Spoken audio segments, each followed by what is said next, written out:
So I'm Linda Hobbs, Professor Linda Hobbs from Deakin University.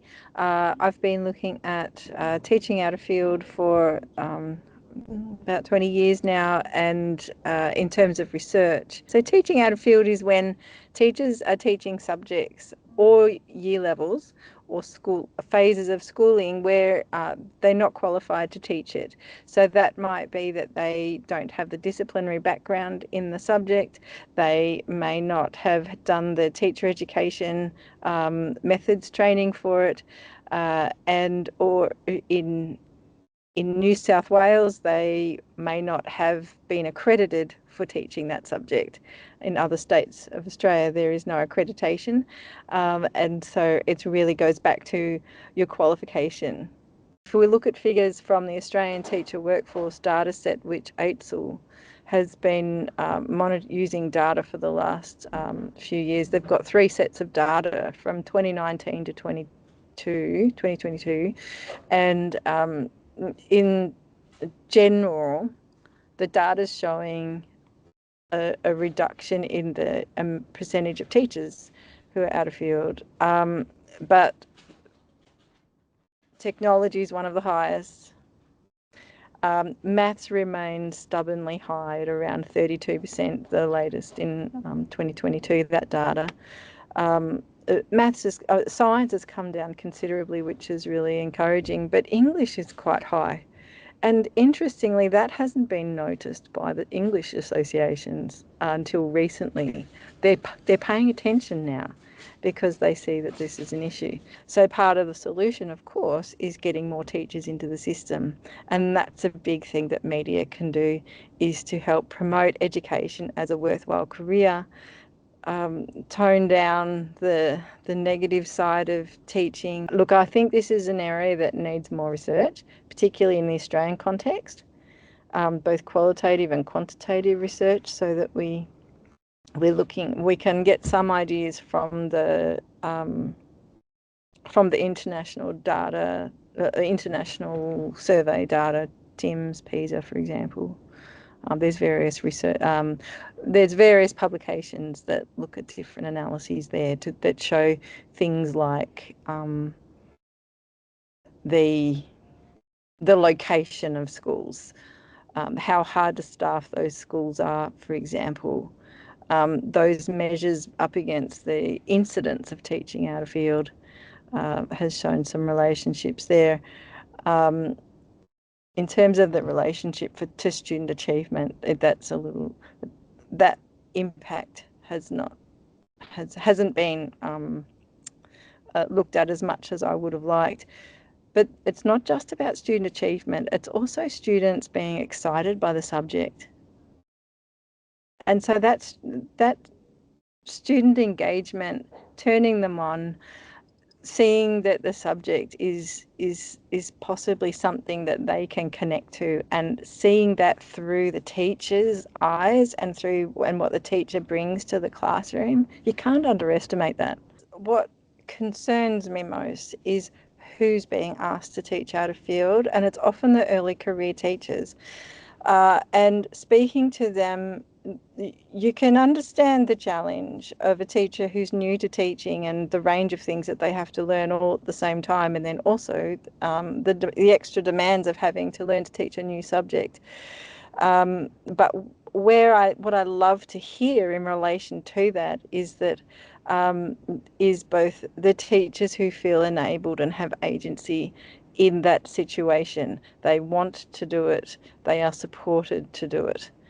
Part of the reason that in the situation we're in is because we may not have the teachers that we need in the right schools, teaching the right subjects and allocated in the right way within schools. Subjects like maths or English, some principals will say we don't put out of field teachers in those if we can, but of course some schools don't have they're not in a situation to actually have specialised teachers in those areas. But that's a common one, maths actually, and it has been recognised for a long time, probably because it gets picked up by international tests, and And so there's actually been a lot of focus on that within the maths associations, for example. There's been funding for maths re-specialisation in different parts of Australia for some time.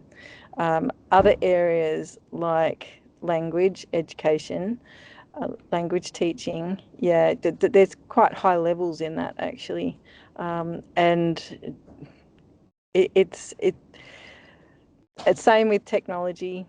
You know, those areas where they're very specialised skills, it can be very difficult to find the teachers that you need. And so the question is that a problem? Does that mean we don't offer the subject? Does the school say we don't do that because we don't have the right teachers? Or is there a way for the teachers to get the expertise they need? Is there a way to team teach? Is there a way to be part of networks? Is there a way for some mentoring within the school, that sort of thing? So I think capturing that complexity is really useful, but very difficult, I know, for media to do because it needs to be a simple story. And so it's really great when a media release sort of captures some of the nuance around what that actually means. Part of the reason why we also need to do it, but we need to do it carefully, is because, of course, we need to preserve the reputation on our education system, teaching as a profession. We have some of the most highly qualified teachers in the world. We have teachers who have all got qualifications. Very rarely do we have teachers who don't have a qualification, what we'd call underqualified. We are moving into an area of teacher shortage, of course, and so that has strong, it's an important message to get out there. This is a practice of teaching out of field's been around always, as I said, but that teacher shortage has sort of made it look like it's on steroids. But it also is sort of becomes almost a solution to the problem of teachers not being in the system. Also, it changes the imperative and the opportunities that teachers might have to professional development when they are teaching out of field. If we don't have a teacher to replace them, then it's very difficult for them to actually do that. I think there's another reason why media and journalists should pay attention is because, okay, it is about holding education systems to account, but it's recognising that it is not the locus of change. The problem is just not for teachers. The teachers, in a sense, are not the problem, actually. It's the system that places them in a situation that doesn't match their expertise. So the various stakeholders in the system, the roles that they play, it's important to represent that. So the role of initial teacher education, what can they do to prepare teachers for the realities of the classroom? What can the research communities do and how can they interact with government, subject associations and schools to help to alleviate, come up with solutions, and to support schools in dealing with it. But certainly the role of governments in providing funding and sustained funding. One of the issues with teaching out of field issue is that okay, some governments recognise the issue and they provide funding for it, but as we know, imperatives change, and they're often short-term solutions that deal with it right now, but the long-term picture is often missing. The difficulty and the guilt that teachers can feel if they feel like they don't know enough because they've been placed in an unreasonable situation, and that feeling of failure. And certainly in some of my research, I've done some longitudinal studies and basically looking at the ideas of enjoyment and capability that teachers have. And when teachers are in field, they're more likely to be more stable in their development and in relation to those two things. But an out of field teacher, it's very up and down. Not always, but in a lot of cases. But in that research, what I found encouraging was that it was a general trend up in terms of the level of enjoyment and capability. But understanding how that sits within the broader career of the teacher, often it becomes a learning experience for them.